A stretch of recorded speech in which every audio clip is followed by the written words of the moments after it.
problem is most of us hire B's and C players with the random A player that we find. And then the A players usually leave because they get fed up about the quality of the rest of the team. Anyway, point is, we have these like 5 or 6 different core things that we're evaluating. One question I'm trying to answer is, will this person give amazing customer service that will keep our customers coming back again and again and again? So I have this one question. Now, maybe there's another one on efficiency. And so I have to say, will this person give 110% every single time, A, B, or C, right? But how we find out that information is we start to ask open-ended questions in the interview process. So here's an example of that. I use this one a lot.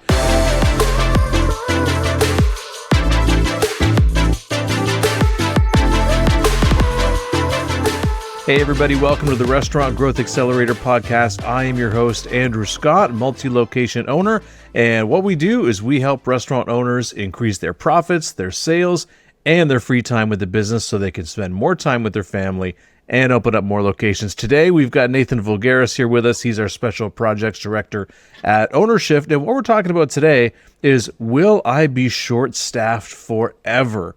And I know it can sometimes feel like that. I feel like when I was first going through, my first 5 years in the restaurant industry, I just felt like there was always somebody quitting, always somebody calling out. There was always somebody changing their availability. There was always something going on. And who was the one that had to step in? It was me. It was this guy right here. I had to fill the shift. I had to cover. I all of a sudden had to go and hire people and then spend 2 weeks, 3 weeks training them to get them up to where I needed them to be. And it was just like this never-ending cycle. And I just remember just sitting down one day and going, like, am I going to be short-staffed forever? Is this just what the restaurant business is? And the more I talk to restaurant owners out there, I hear this consistently, because everyone complained about people problems in 2021, 2022, in the labor shortage, if you want to describe it as such.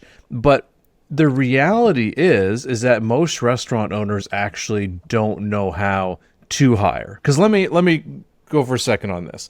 Is everyone says, well, Andrew, nobody wants to work anymore. There's no good employees out there. And so what I often ask them is, I'm like, okay, so do you think that there's really like no employees out there at all that are good? That means like no other restaurant anywhere has any good employees in like the entire world. Or is it more likely that you just don't know how to find them and hire them yet? Is it more likely that they are just choosing somewhere else to work? And so that's the reality, is we have to shift our mindset around it and realize that it's not that there's nobody out there, because there are good people out there. There are good people that work at almost every restaurant. Like, you probably have some good people already. The problem is that you just don't know how to repeatably find more of them consistently. So Nathan, let's dive into this a little bit. So first off, is this a problem that you have seen? Is this a problem that you've experienced? And let's walk through this a little bit. Sure. I mean, yes, I've seen it. I hear from people all the time, from clients all the time. Like you just said, nobody wants to work. If I even get interviews, they don't show up. If they do show up, they quit a week later. It's rampant. And I think it's, I can speak to certainly North America. It's everywhere across North America for sure. It's happening. It's a real thing. And yes, I've been there. I've been short-staffed. And we can talk a little bit about some of the things that I've done or that I've seen, work when it comes to finding those bodies and getting those employees on the roster. But I tell you, my biggest learning over the years is, because I've been short-staffed and I've been burned by it, is that you stay in front of it all the time. In my restaurants, we've got a little bit of a motto that is always be recruiting. Always. Every manager, every employee has little recruiting business cards in their pocket. You see somebody stocking a shelf at the grocery store and they seem with it, they seem capable, and you want to talk to them, you can give them a card and get them down and interview them. It's literally something, it's a habit, right? Recruiting is a habit. Yep. If you're doing it when you're behind the 8 ball, you're already too late. That's what I see it too much, where people are like, well, I have to hire now because I'm short-staffed. I've got to make a move because I'm short-staffed. And the problem is that then we don't train people properly because we don't have enough time, because we're then trying to fill shifts and stuff like that, or we don't give them enough time to train them, and then we just throw them in like, oh, trial by fire. You're either going to sink or swim, to which most of them sink because you basically attach, some like concrete to their legs, just by not preparing them to be able to survive in that environment. There's just a lot of things that happen. And so I love your point that we need to stay ahead of it. And this is one thing I've found consistently, is that most people and most restaurant owners, and tell me this, if this is you guys who're listening to this, do you focus on the 1 or 2 days in front of you, or do you focus on the month that's ahead of you? Right? Most people are focused on, okay, what's happening today? Okay, I need to solve a problem today. Somebody called in sick, need to do that. And then you live every day and you just fight through the next day and fight through the next day and fight through the next. No wonder it's exhausting, right? Because we actually need to be thinking, okay, if I know that my sales are going to go up, or I know I haven't had any turnover in a little bit, someone's probably going to turn over at some point. Or, hey, I know some of my people, their schedules are going to be changing because there's school, or maybe their kids go back to school, or who knows what. And if you're not thinking ahead, you will always be behind. And I think that's one of the most crucial things to do. But let's talk about the specifics of hiring and recruiting, because I hear this so often. I literally watched a few calls with clients today, and they were literally like, well, like my Indeed hasn't been working, and, I feel like I've tried everything. I paid lots of money to Indeed, and, Indeed doesn't work. And so I'm like, well, that's really interesting, because Indeed works for hundreds of thousands of businesses. So is it more likely that Indeed itself doesn't work, or that you just don't know how to use Indeed properly? Or perhaps the job ad that you are putting out there is not getting the attention and what you need from it. So let's put it this way. If you put up a Facebook ad, because at the end of the day, Indeed, because it's a hiring platform, we have to also understand that they are actually a marketing platform for potential employees, right? Like, that's in essence what they are. Yes, it pictures them like Facebook of jobs, right? Because their goal, how they get paid, is by showing the stuff you want them to show to people who want to see it, right? Same thing with when you do a Facebook or an Instagram ad, right? So picture this for a second. Picture you're doing a Facebook or an Instagram ad, and you put the absolute worst picture of your food that you could possibly have, and the title of the ad is "Buy my stuff, it's really expensive." And you have the worst picture, and you have that. How many people are going to click on that and be like, well, hot damn, that's where I'm going for dinner tonight? Like, how many people are going to be doing that? Not too many, right? Because we didn't set ourselves up for success in that way. So let's contrast this with our job ads. I've seen so many where it's like, smiley, friendly people only. Like, that's like the first line. I literally saw this. Then it was like, must be on time. If you were late, you'll be fired. Must be able to lift 25 pounds. I'm trying to think what some of the other things were, but that's the kind of stuff that was in this job ad, right? And I'm looking at that and I'm like, if I was someone who was looking for a job and I view myself to be decently talented, I look at that and I'm like, why would I work there? All it's telling me is all the reasons why I shouldn't work there. And clearly the person writing this is frustrated, and that's the kind of people that they have working there, because that's why they're writing the job ad that way. So I'm gonna do a hell no on that.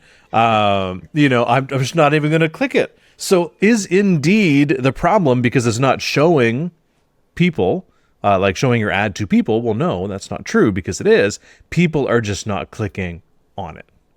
Yeah. You follow me so far? Yeah, it's funny. We kind of joke about a job ad not being, I don't know, impactful, and not having some excitement to it, not being, attractive like a food post would be on Facebook. Yes, we've got some templates that we use with clients, but here's what I would say. If you're going to go out and you're going to look at building your job ad and putting it out on Indeed or any, kind of third party recruiting platform, whatever it might be, do your homework. Imagine yourself as that employee that you're looking for, sitting down in front of their computer, pull up Indeed, search for, what would you type in? right? What are you looking for? Are you looking for restaurant management? Are you looking for line cook? Are you looking for bartender? Type that in and take a look at what ads pop up. Do they all look the same? Do they all kind of say the same things? What are they offering for compensation for hours? Make your notes and, save or write down the points of those job ads that you found to be the most attractive, and use something similar when you build your job ad. You can't just slap something together and throw it out and not give it a lot of thought, because that's going to be reflected in the applicants that you see. Well, let's look at it this way, because people used to, say 15 years ago, just put a little sign in the window that said now hiring. And the misconception is that job, like the offer of a job was enough, because people were like, I need to work, I need to get a job, doesn't really matter where it is, I just need to work to make money, right? That was the cultural essence of that time. And that's kind of the way it was. Like, I remember, after finishing, a year of college, I'm like, well, I need to get a job. So I ended up working at this place because there was literally a now hiring sign there. My girlfriend got a job, and then she got me a job there, and I ended up buying the business, 6 months later. Point is that's how I got there, right? And this was, 2006. So, that was how things worked in that time. But if you apply that today, it's not going to work, because not only have times changed, but the applicants have changed in the sense of just having a job isn't enough anymore, because there are more jobs than there are people to fill them, for the most part. And people can then choose where they want to work. So we are in a situation where we are competing for workers, and you are competing the same way as a restaurant. You are competing against your competitors in the city. If you are priced twice what your competitors are, you're not going to do very well. If your product quality is shit in comparison to everyone else in your town, you're not going to do very well. Same thing is true for the hiring market, right? And so what Nathan said is spot on, because what I used to do in the middle of the labor shortage, that I would literally I would go to Indeed, and I would type in like, your town, Pennsylvania, and I would type in wherever, this person's restaurant was, and I would just search cook or server or whatever. And I'm like, hey man, like your job ad didn't even come up. And so then we helped them tool it, but we also looked, I'm like, hey, so this person's paying $18 an hour, this person's paying $17.50, you're paying $14 an hour. Now tell me this, if you were an amazing candidate, which job are you going to apply for?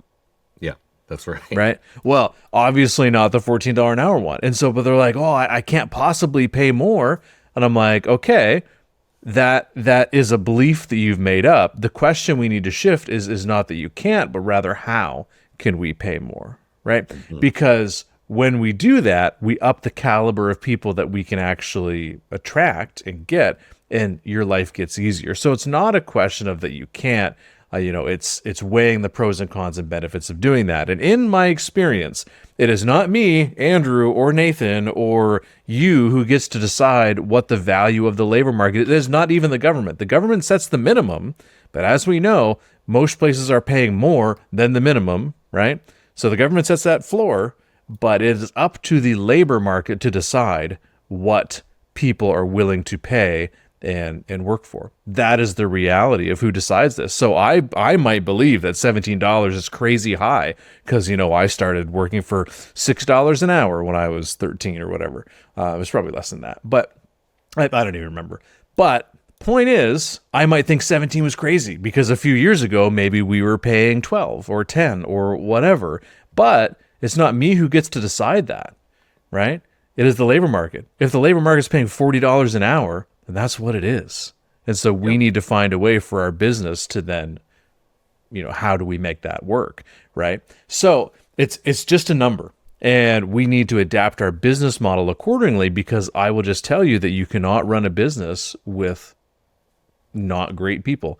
I was going to say terrible people. They're not terrible. There's terrible fit for your business is what we're talking about, right? Because I believe there's a place for everybody. But what we want from you is to have a business that runs without you having to be there, without you having to micromanage, without you having to put out fires all the time. And usually what's happening is, if you're experiencing those things, a couple factors. Number one is that you're not getting the right people in the door. So, because your candidate pool all applied somewhere else and they're working somewhere else, so you're left with what's left over from that. So no wonder you're not getting the right talent. But then number two you're still hiring those people. So we need to go back into that one as well. So that's talking a little bit about the job ad. And number one, if you don't have great applicants, that's the part you need to fix. And what I used to do is I used to go on to Indeed, and I used to have this little, like, basically it's a job funnel is what I called it. We would start and say, okay, are you getting enough clicks? And if you weren't getting enough clicks, it was the job title that was the issue.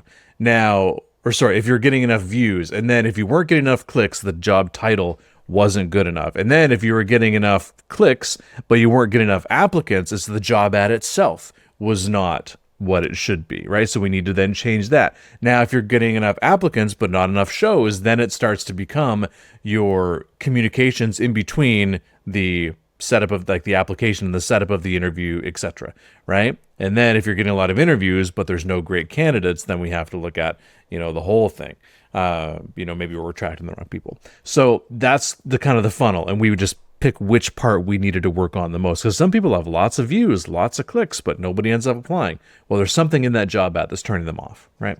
So that's number one. Now, number two is interviewing.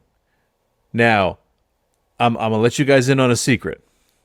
Everybody thinks they're like decent at interviewing. I have yet to have a single person come in and be like, man, I suck at interviewing, right?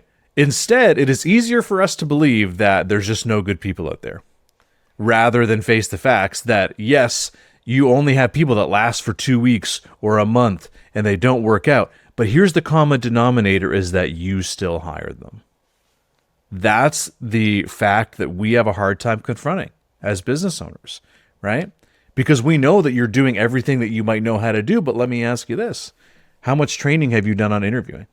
How many books have you read on how to interview properly? What tools and resources have you used to be able to improve that? And what outcomes from really successful employees consistently as a percentage of how many overall you hire, like 80% of your hires work out? Do you have data to back that up? If not, then it tells us that we're doing something wrong, right? So we need to confront that fact and realize it's not the world. The world doesn't suck. We just suck at interviewing, right? So let's walk through this, Nathan. So we're talking about interviewing. What are some of the most common things that you see that kind of shoot ourselves in the foot when we're interviewing? Hey, real quick, if you're a multi-unit restaurant owner or you're looking to become one, I've identified the 3 deadliest mistakes that are killing most restaurants right now. And more importantly, I'll show you how to avoid these exact mistakes. Just grab my free copy of the Multi-Unit Restaurant Playbook by going and clicking on the link in the description below. Inside, you'll discover my proven system for building a restaurant empire that runs on autopilot and the mistakes you must avoid if you want to stay profitable and scalable. So get the free playbook and transform your business today. Well, I can share a quick story here. So years ago, when I did my very first ever interview with a potential candidate, I can remember my chef at the time gave me a little bit of coaching. This is not really coaching. This is just what he told me, let's say. He said, when you sit down with this candidate, with this applicant, you're going to know in the first 5 minutes whether you're going to hire him or not. And here's how you're going to know. Do you want to hang out with them? If you would go and have a beer with this person after work, then you would hire them. If you wouldn't, don't hire them and don't waste your time. This interview should take you about 15, 20 minutes. And I thought that was the way to interview for years. Years I did it that way. And my team at the time, when I look back, was reflective of that I just hired a bunch of people that I thought were fun, wanted to hang out with them kind of thing. And that's still what I hear to this day. When I start talking to owners about interviewing, they say, how do you interview? What does it look like? My interviews maybe take about 30 minutes and I know right away if I'm going to hire them. And what I say to that is, how do you know that? How do you know anything about that person in, 15 to 30 minutes? You know nothing.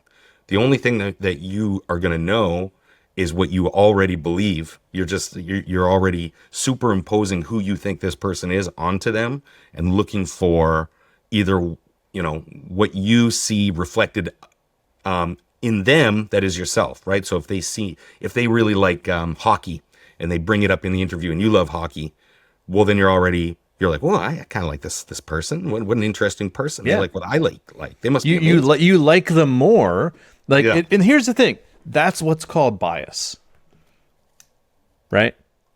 Is because if we like them more and then we hire them because we like them more, that actually doesn't tell us anything about their performance abilities on the job. No. It just tells us that, hey, we like them. Cool. That's awesome. I'm glad that you like them. But like, But it is not a prerequisite to. you're not doing a An friend ideal interview. You're doing a job interview, right? So that I think is I think you're spot on with that. And I used to do the same thing. I used to hire with my gut. My interviews were like 5 minutes long, and I'd just be like, "Yep, I'm gonna hire that person. They seem like they can hold a conversation."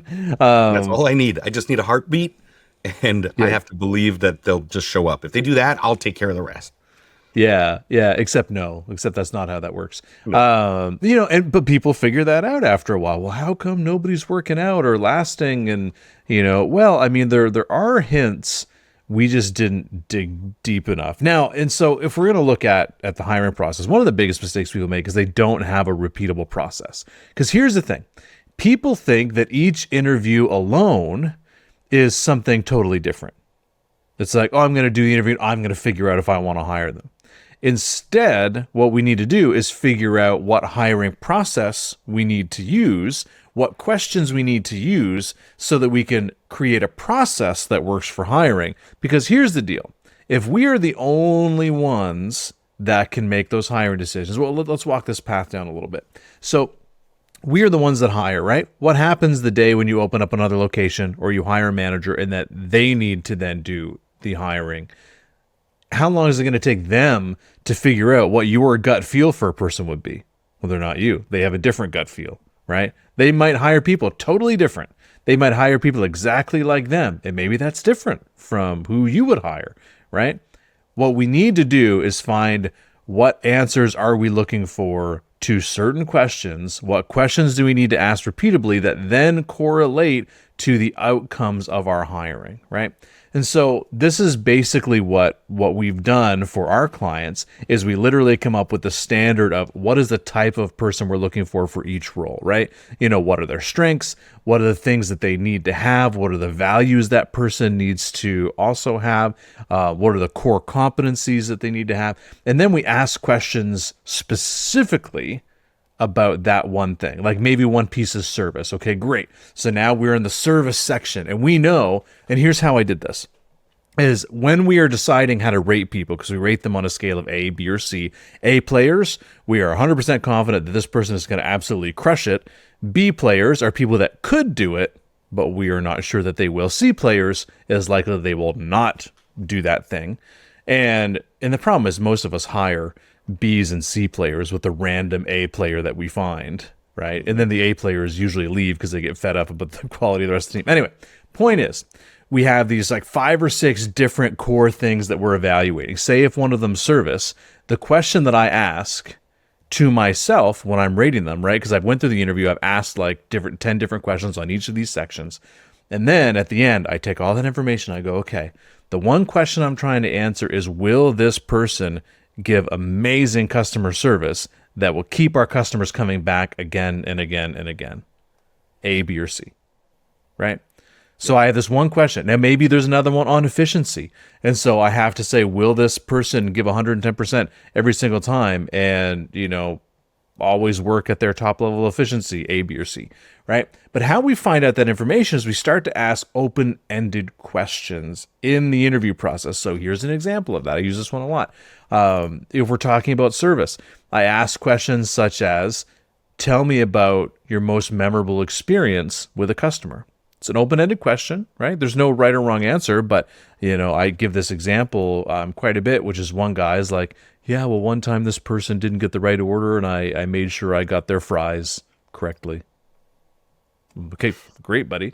And the next one is like, well, Billy always comes in at Friday nights at, 6 p.m. and always brings his girlfriend and they do this. And then actually they're going on a vacation next week. But, actually, that's not even my most memorable one. One time, Sally came in with her 2 daughters right after a soccer tournament. They were sad because they lost. And then I gave them a free dessert and it really brightened up their night, made them feel better about the loss. And she then submitted a review to my boss about about it, and my boss gave me props for it, blah, blah, blah, blah. Like, just like talking about the depth in which that happens. So we want to say open-ended questions, because it is so easy for us to be like, do you have good customer service? And they say, yes. Yes, I do. Yeah. Right. Have you ever worked in a fast-paced environment? Yes, I have. Are you a fast-paced person? Yes, I am. Are you a problem solver? Yes, I am. It's easy for someone to say that. Right? Yeah. My only weakness is I care too much. Those kind of standard answers that we all hear.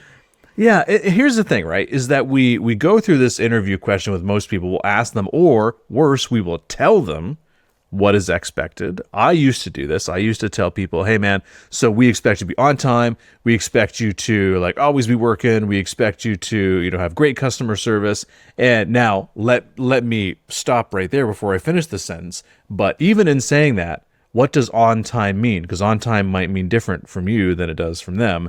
Great customer service might be different. Their customer service greatness might be a different level than yours is, right? So right there's room for error. But then I told that to them, and then they just nodded and said, yeah, I can do that. And then I hired them, and then they didn't do it. And I was like, but you told me that like in this situation, you would be great at customer service. How come you're not great? You know what I mean? Like, because we're asking the wrong questions, or we're just telling them and expecting that they are going to magically know what our expectations are, or that they will be the people who will do those expectations regularly. And that is simply not true, because some people are wired differently. So let me tell you a little bit more about this, is that we are looking for people who will do the job, not who could do the job. Mm-hmm. How many people have you interviewed and you're like, man, I feel like this person has potential. And then they tell me in the interview, man, like, yeah, I haven't done that specific thing, but like I totally could do it. Like I'll give you an example. I was hiring for a manager once, and we had this one guy that I interviewed. It was an internal hire. And basically I said, well, how many of our policies do you uphold? And tell me about a time when you did that, even though you're not a manager. Like, because we believed that people who were upholding our standards and really cared about our standards would do it even before they were management. And we had evidence of our best managers, of them taking pride in what they're doing. And like, if somebody wasn't wearing a uniform, like they would literally be like, hey man, like, no, you need to go back and get your uniform on, even though they weren't a manager. So that's why we asked that question. And then, so what he said in the interview was, he's like, oh, well, I'm not the manager, so I didn't do it, but I would if I was the manager. And I was like, okay. And I believed him, because I was an idiot. And so sure enough, what happens is he gets into the role, and I'm like, hey man, like so-and-so doesn't have their uniform on. Like, how come you haven't talked to them about that yet? They're like, oh, well, it's probably like their first time, and I'm not, I'll mention it to them later, But the point is, you want to hire people that are already doing the things that you want them to do in your employment, right? Because people will often repeat past behaviors. And so what we're doing is, in the interview process, we're asking questions to find out what kind of patterns that person has. If they have a pattern of customer service, it is likely that they will do that in your employment, right? If they have a pattern of showing up late, we need to know that, because they're probably going to do it with you too. So that's the point of asking all these questions, because just because someone might be nice, you might have a good gut feel about them of being like a decent person. You might even want to go and have a beer with them, Nathan, like you said. Mm-hmm. That doesn't mean they're going to be a good cook. Doesn't mean they're going to be a good server. You have judged them on being a person that you would want to go and have a beer with, which is great. So if you were hiring them to go and have a beer with you, bang on. But that's not what you're doing. You were hiring them to perform a job, and so therefore we need to evaluate them on their ability to routinely do that job and have a track record of success at doing those same things that you expect from them in that job. Problem is, most people don't know how to do it. So we will put a link for our hiring playbook in the show notes for this episode, because we do have basically it's samples of our interview questions, samples of our job ad, all that kind of stuff to help out, and some training videos on it. But the problem is, when we are always short-staffed, we end up in this cycle where we, number one, are not hiring the right people. We don't have the right applicants coming in. And so therefore, people don't last very long. And so then they turn over, and then we just keep trying to replace them without actually solving the issue, is that we're not that good at hiring and training, and we're not thinking about the future. So what ends up happening is you just end up stuck in this cycle again and again and again. Forever. For the rest of your restaurant life. Forever. Yeah. Hey, listen, I wanted to just say one thing about the interviewing too. You know, when I train managers or when I work with clients to work through their interviewing, I'm always conscious to be very careful of the word question, right? So yeah, we have interview questions.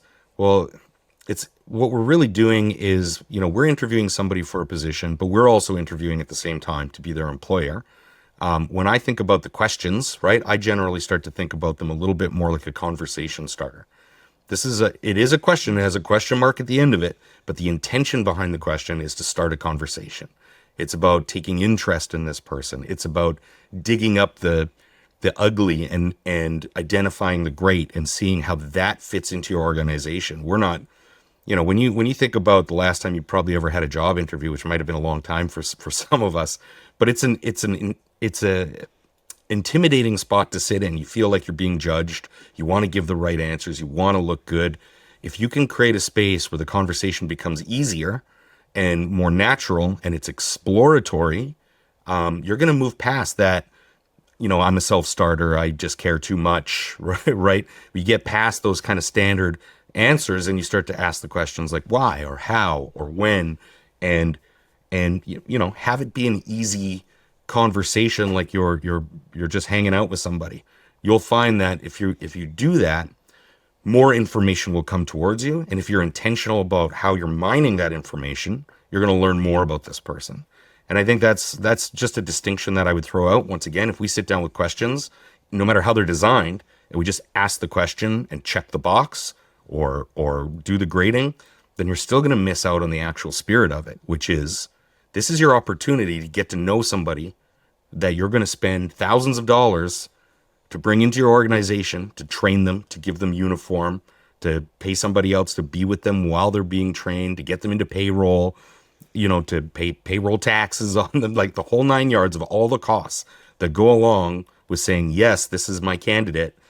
You are making a very big investment into a person and into your business, and you got to take the time to get to know this person. Even if you wouldn't have a beer with them, are they going to fit within your brand, your organization, your team, and are they going to make it better? And that's another one of those points that I always want to think about as well. Do they just fit in, or do you think that they will elevate the team? So anyways, I wanted to throw that out about the conversation starter. I think it's been really eye-opening with my teams over the years to think about it that way. Yep. No, I love that, because the questions you have on the piece of paper are just the beginning. And if you only ever ask those, you're limiting yourself on really finding out who this person is. And we're trying to figure out, is this going to be a person that I want on my team? And so if we look back and relate that to being short-staffed, I just find that when people are short-staffed, we cut through all of this stuff, right? That just kind of goes out the window.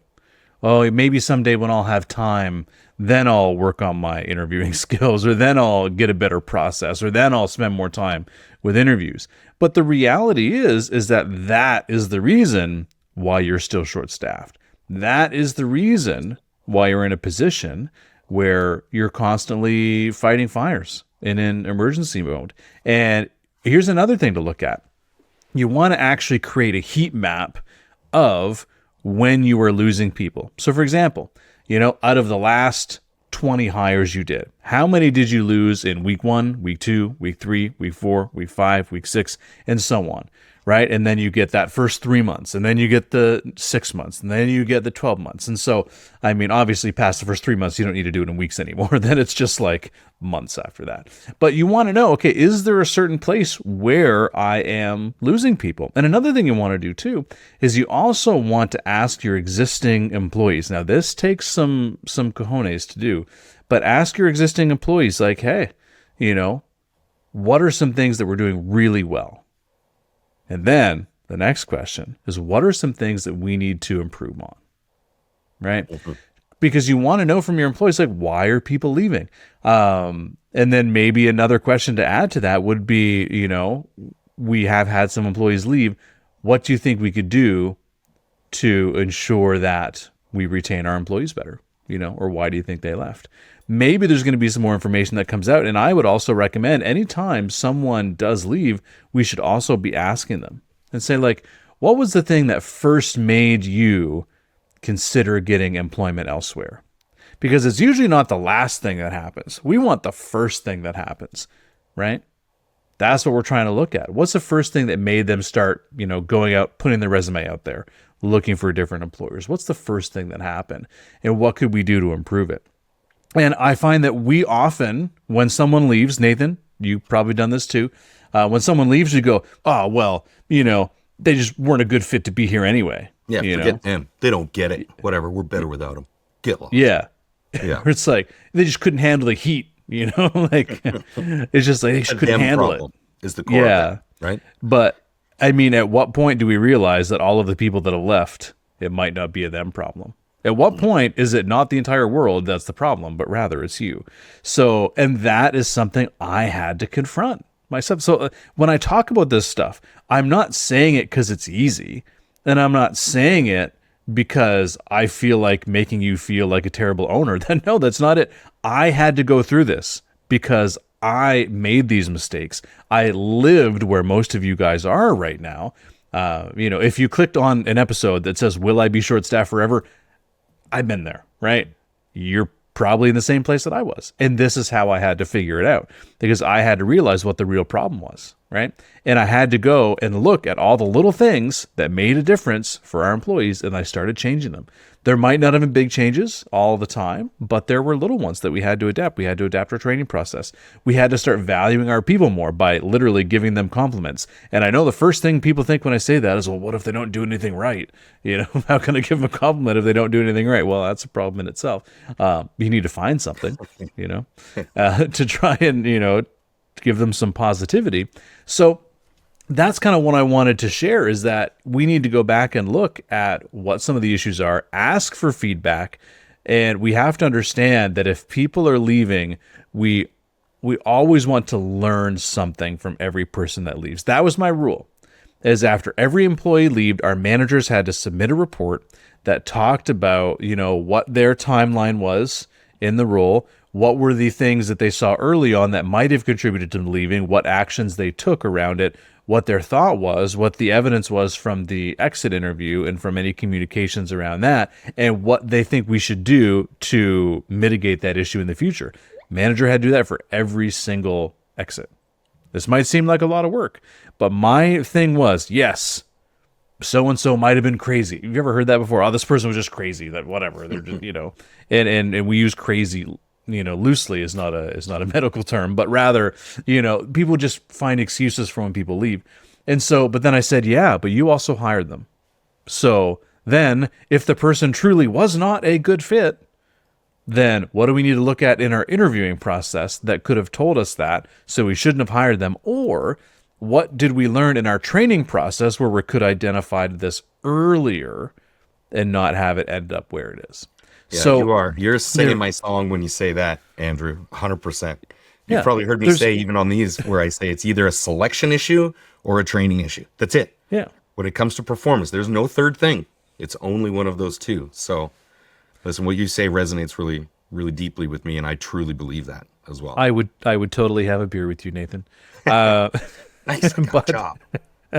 But having said that, we have to go back and look, because there are so many things that can go wrong, but we can always learn from every one of those situations. And if we are not learning from those situations, what you are doing is committing to having the same issue reoccur again. Mm-hmm. So think of this. If you're short-staffed right now, how many people have you lost in the last 3 months?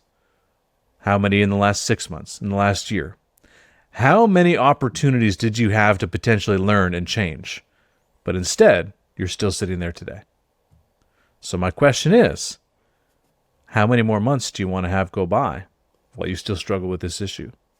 5 years from now, if you were still short-staffed, what is your life going to be like? And how are you going to think about it then? Is that going to be okay with you? If not, we need to take change today to fix it. Because you can't change the whole world. Because I had one person tell me, Andrew, just nobody wants to work anymore. I said, hey, Like, do you think it's possible that there are people out there and that we're just not finding the right ones? It's like, nope, nobody wants to work. It is the world's problem. And I'm like, all right, man. So have you found a business broker to try and sell your business yet? He's like, well, what do you mean? I'm like, well, if there's no way to find good people, I guess you might as well just shut down right now. He's like, oh, no, it's not that there's got to be some people. I just can't find them, right? Buy robots if that's where you're at. Those are your options. So that's pretty much it. So if you are in that position today, I encourage you. Number one, we will put a link to the hiring playbook in the show notes, and in that there's some good stuff for you. So check it out. If you're struggling with it, we can also help. We do this for a living, a million times a day and a million and 2 times on Sundays. But we've been there, we've done it, and we don't want to see you guys go through the same thing, because it took me I don't want to say this, but 10 years to fix. And I like to think I'm a smart person. Still took me 10 years to fix this and get it where we want to go. So I hope it does not take you that long, because it doesn't have to, because I can literally teach that to you in 6 weeks. So, we can make some moves a lot faster than 10 years. So awesome, Nathan. Thank you for being here. Everybody for listening. I hope you learned something. And until next time, happy hiring. Well.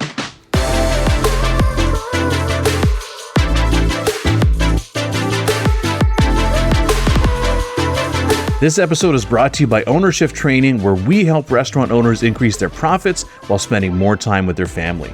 And if you want to know exactly what it would take to grow your profit margin to 15% and beyond while spending more time with your family, my team has a few spots open this week for a free 15-minute restaurant assessment call.